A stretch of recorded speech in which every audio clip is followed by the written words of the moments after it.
జ్ఞానం. ఈ సృష్టికి, ఈ జీవనానికి ఆధారం ఈ జ్ఞానం. మనమందరం జ్ఞానాన్ని పొందాలనుకుంటాం, ముందుకు వెళ్ళాలనుకుంటాం.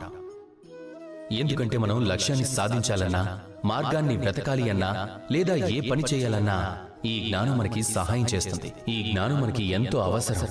కానీ ఎంతో మంది జ్ఞానాన్ని ఎలా సంపాదించాలో అది అర్థం చేసుకోలేరు.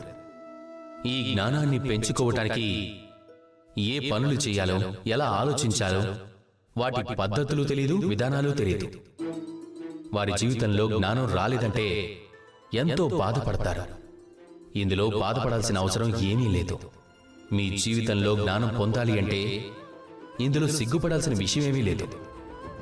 సిగ్గుపడాల్సింది దేనికి అంటే మీరు జ్ఞానాన్ని సంపాదించడానికి సిద్ధంగా లేనందుకు. మీరు ఆ మార్గంలోనే లేరు, మీరు ప్రయత్నం చేయడం లేదు. అజ్ఞానిగా ఉండడం ఏమంత చెడ్డ విషయం కాదు. కానీ జ్ఞానం పొందాలని ప్రయత్నించకపోవటం, ఇదే అన్నింటికన్నా పెద్ద నేరం. అందుకే ఎప్పుడూ జ్ఞానం పొందడానికి సిద్ధంగా ఉండండి, ప్రయత్నిస్తూ ఉండండి. ఆ పైన మీ ఇష్టం.